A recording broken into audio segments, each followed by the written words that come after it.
Salut à toi, aujourd'hui on se retrouve dans Face à Face pour une nouvelle vidéo. Et qu'est-ce qu'on va faire? On va parler livres. Chacun à notre tour dans l'équipe, on va te présenter notre petite lecture du moment, ou en tout cas le livre qui nous a le plus édifié, le plus encouragé. Et comme tu peux le voir, j'aime bien lire, donc voilà. Et moi je vais te parler de Génération Challenge. Génération Challenge, un livre écrit par Alex et Bret Harris, qui sont deux frères aux États-Unis qui ont justement créé le site La Révolution et qui ont écrit justement leur livre sur tous les challenges qu'ils ont pu avoir, tous les défis qu'ils ont eu à relever, tout ce qu'ils ont aussi voulu relever pour le Seigneur. Donc un livre qui m'a vachement encouragé, qui m'a donné justement de la motivation pour cette chaîne YouTube du coup. Et donc voilà, si toi aussi tu as des défis, que tu as envie de t'en lancer ou tu te poses des questions sur qu'est-ce qu'on peut faire d'autres frères et sœurs, et ben voilà, lis ce livre vachement intéressant, Génération Challenge. Salut, le livre que je vais vous présenter s'appelle Imparfait ou Comment suivre Jésus à 100% lorsqu'on est imparfait d'Andreas Boppard.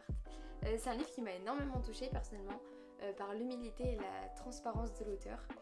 Dans son livre, il raconte énormément de témoignages de sa vie quotidienne, que ce soit ses succès ou ses imperfections, et il nous encourage vraiment à aller plus loin dans notre foi, plus loin dans notre relation avec Dieu de manière plus concrète et de vraiment laisser Dieu nous utiliser, peu importe qui on est, peu importe la quantité d'imperfections qu'on a, et au contraire, il nous encourage à grandir avec Dieu et à le laisser transformer nos cœurs, transformer nos vies pour faire de grandes choses avec lui.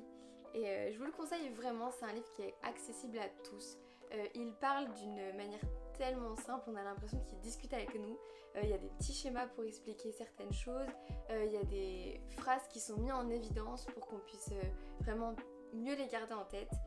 Donc je vous le conseille vraiment, c'est un livre très encourageant. Yo, alors moi pour présenter ce livre là j'étais obligé d'être en forêt. Je suis pas en forêt, je suis dans un parc, mais je vais vous présenter Alain Audarcet, Rendez-vous en forêt. Pour moi c'est le livre qui m'a vraiment touché ces derniers temps. Pourquoi? Eh ben tout simplement parce que je suis pas un très grand lecteur. Moi je lis que des bandes dessinées et des mangas. Et donc quand j'ai pu lire ce livre là, ce qui est vraiment génial c'est que c'est un mix entre les livres et la bande dessinée. Donc c'est simple à lire. En plus il y a des petites surprises dedans, donc je vous encourage à l'avoir. C'est pas un livre cher, 15 €. Et vraiment, Alain, c'est le meilleur dessinateur de bande dessinée chrétienne. Je vous le dis, moi, il n'y a pas photo, les amis. J'ai lu tous ses livres, je l'ai rencontré une fois. Ce livre-là est extraordinaire. Pourquoi? Pourquoi il est extraordinaire? Parce que Alain nous raconte sa vie quand il va rencontrer Dieu dans la forêt. Donc, je suis pas en forêt, mais quasiment. Donc non, vraiment, c'est vraiment un livre qui m'a vraiment encouragé parce qu'il raconte ses galères, ses problèmes et comment Dieu l'a béni à chaque fois de sa journée. Et quand il est droit dans le mur, bah il part, il va marcher et il va parler à Dieu dans la forêt. Je sais pas où toi tu parles avec Dieu, mais lui il va dans la forêt. Et ce qui est rigolo, c'est que Alain, il fait un peu comme les Fast and Furious et les Star Wars. En gros, il commence par la fin et le tome 4 c'est les origines. Ça, j'ai trouvé ça rigolo. Je l'ai pas encore lu, mais quand je vais le lire, je vous dirai s'il est bien ou pas. Voilà. Si tu as aimé cette vidéo, si tu as kiffé ces trois livres là, si tu les as déjà lus, fais-nous le savoir en commentaire, partage-le.